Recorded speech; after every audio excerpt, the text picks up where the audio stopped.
first question is for yourselves is, how well do you think young people are represented?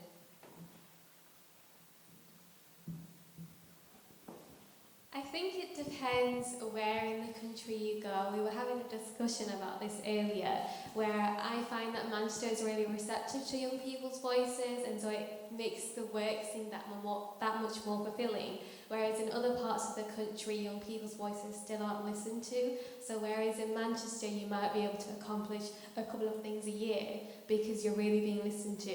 In other parts of the country, it's like you're getting that maybe one and a bit. So it's really nice to see that there is a starting point of listening to young voices in Manchester, and I hope that rolls out to other areas. So it may have changed now, but I grew up near Coventry, and it's nothing like what Manchester is now.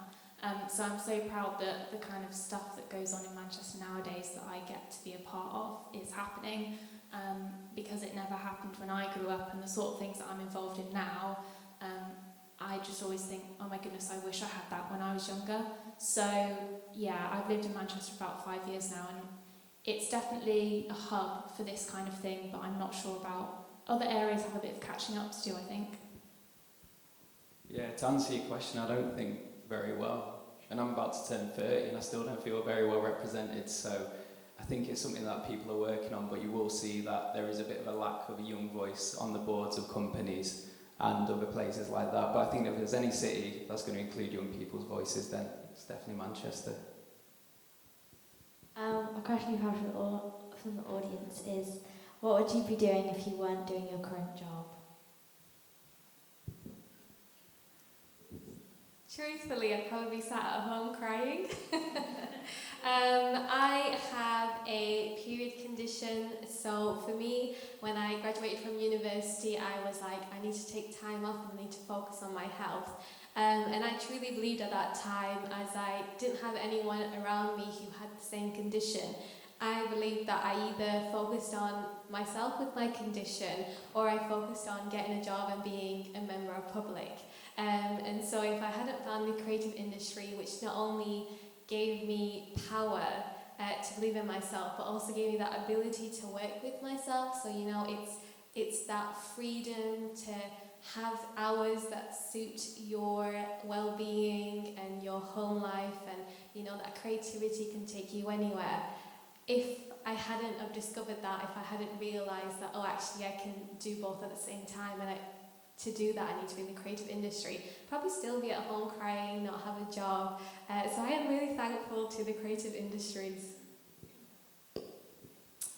So when I was younger, I didn't realise that creativity could get you a job.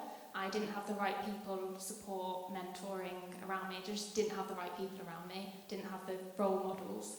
So I didn't think that creativity could get me anywhere, so I actually joined the army when I was 15. And I was going to leave school and start like the army when I was 16, because I just thought, creativity, I like making videos, whatever, I thought, this is not going to get me anywhere. And really last minute, I had like a bit of an epiphany, and was like, okay, no, I'm just going to stay in school. And I picked really creative A-levels. Everyone around me was like, you know, these A-levels are rubbish, they won't get you anywhere. Film studies, drama, English. But I just picked them because I really, really loved them.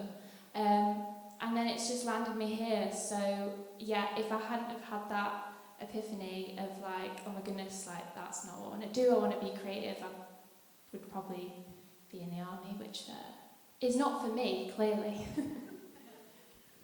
I always hated that question, what do you want to do when you're older, because not many people know the specific thing. So as I've got older, I kind of realised that it's less about the specific thing, but more about how can I fit the things I like doing into one thing. So as growing up, I know that I love helping people to fulfil their potential. I like feeling connected to a city, feeling connected to Manchester. I like education, I like creativity. So actually there's loads of different jobs that I could do instead of this one. But I think if you get in that horrible question, what do you want to do when you're older? Just ask yourself the question, what do you like doing now? What do you get energised by doing? And there'll be a range of jobs where you can fit that into one thing. It's not just one job. Why is it important to have young voices / safe spaces for young people? Well, I think first and foremost, young people have a different perspective to everyone else, and they're the ones currently going through what it is actually like to live as a young person. There's so many situations and schools of thought that come about with every generation. So if we're not listening to the next generation, how do we know what's going to come up, what things are going to be important in the future, what kind of work patterns, wavelengths, so on and so forth. So if we're not listening to young people now, by the time they're the older generation, we're going to have skipped a lot of important things and they're not going to be comfortable in their way of life. Yeah, I agree. I was at another event today which was about young people in places and spaces, and the general feeling of the room was that things that are supposed to be targeted towards young people just don't sort of fit how young people would, receive and perceive that. So things in place for young people are not working for young people, and that was the general feeling of the room. So yeah, we need to just ask young people, what do they think is best, and we know best, right? Yeah. The amount of times I'm in a room where it's full of like adults talking about what young people want, and then we go, oh, we need some more young voices. Like, we won't know unless we include voices. And I think there's also got to be accountability where if you are actually making decisions, you're making them in tandem with other people, so it can't be piecemeal. It's actually beneficial to everyone if you include all the voices in the room. Another question from someone in the audience. What does being represented look like to you? I love this question. Being represented means that I can go anywhere, whether it be a job interview, whether it be a place of work, a place of worship, a school, education, anywhere, literally like an art festival, literally anywhere in the world, and I can see people who look like me, I can hear people who sound like me, and I can be with people who act like me. I think growing up that was one of the things that I didn't have, and because of that it resulted in me not trying my best. Not because I didn't want to try, but it was that thought of, well, if nobody before me who looks, sounds and acts like me was able to do it, why do I think I'm going to be able to do it? It was that aspect of not having that role model to look up to. And I think this is something that I'm really passionate about, because if you ask people what was a role model for you growing up, I can't honestly say it's someone who acted like me or sounded like me, because there just wasn't. So I would tell you it was actually Mulan, the Disney character. And I am not the same race as Mulan, I'm not the same religion that Mulan would have been, and my parents don't come from the same region. But when I was growing up, that was the closest thing to me. And as you're looking at me, you can probably tell that there is a huge difference between me and Mulan. But that was because that representation wasn't there. So now whenever I'm going somewhere, whether it's a place to have fun, a place to work, a place to study, the first thing I look for is, does anyone in the crowd, in the audience, or even up here on the panels, do they look and sound like me? And if they don't, it's actually an uncomfortable situation. And I've learned to almost embrace that uncomfortable feeling and take it with me and say, well, if there's nobody in that room who looks and sounds like me, then I guess I have to be the first, and with me will come a couple of others. So something that I struggled with, I still struggle with, is being a woman in media. There's not a lot of representation for that, and uncomfortable. You get a lot of uncomfortable comments, and it's just a very male-dominated industry. So you just have to challenge that. So I go to lots of conferences. I went to a Women in Media conference not too long ago, and it's just surrounding yourself with those other lovely people who get it and are in the same boat as you. Representation is important because seeing is believing, and it plants a seed. The reason I play electric guitar, right, is because there's a band called Sum 41. There's an Asian guitarist, and I saw him and I was like, I could do that too. And I could be a footballer if there was a famous Asian footballer, but there's not, so that's why I'm still not very good at football, I reckon. But all jokes aside, it is as simple as that. People are impressionable, images are powerful, and there's a lot of images which don't represent how life is, and we need to sort of balance that and make sure there's loads of different role models across the board, not just in creative spaces, but in STEM subjects as well, which is a big problem. What organisations / projects do you think do you know of that are doing great things for young people that you'd recommend for us to get involved in, maybe? I feel like this is just here to plug in our work, which I quite like.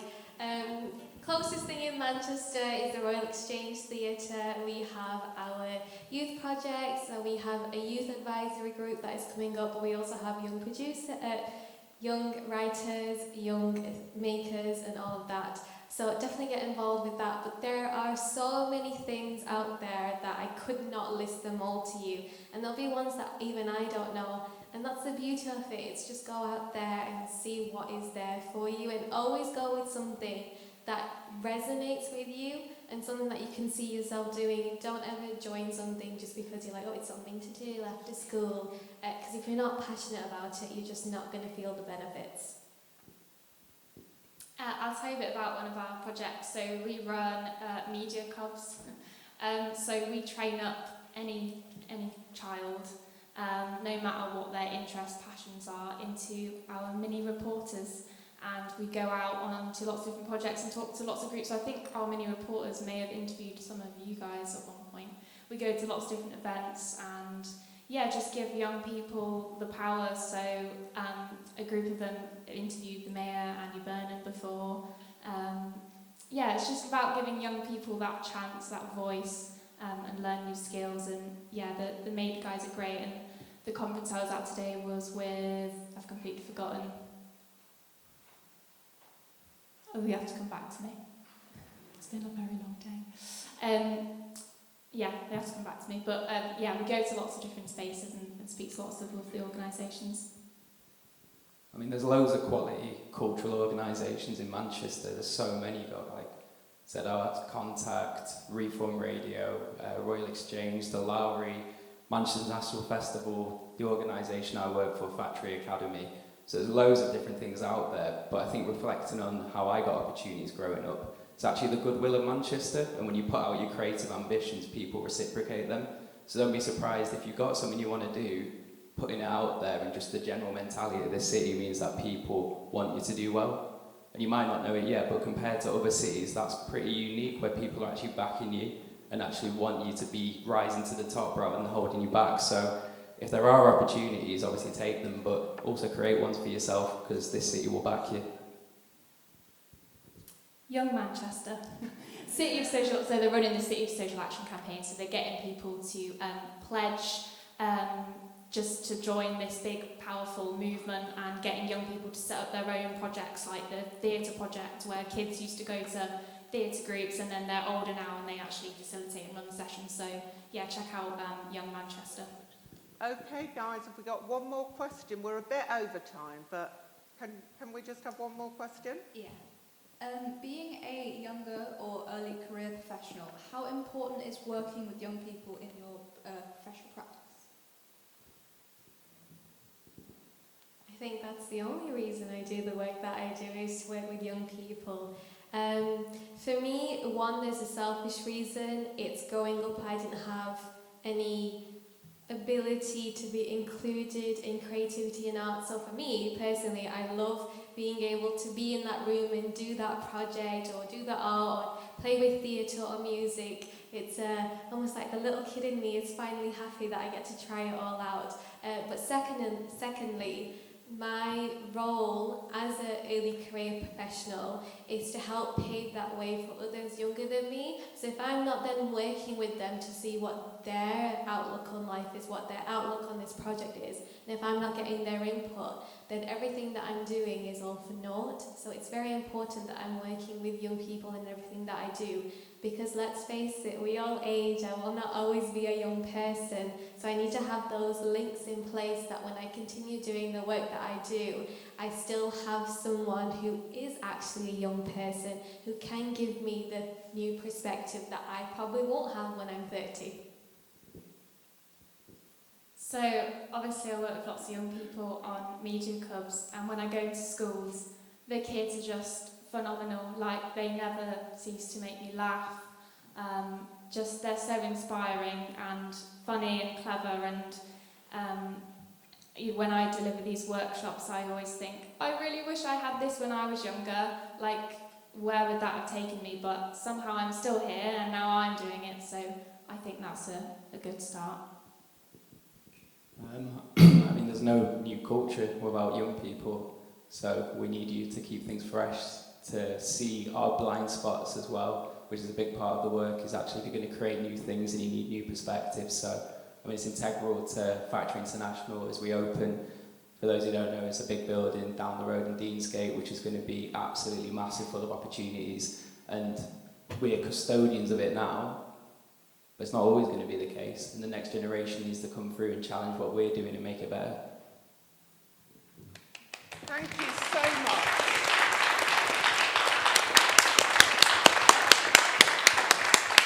Both our fantastic panel and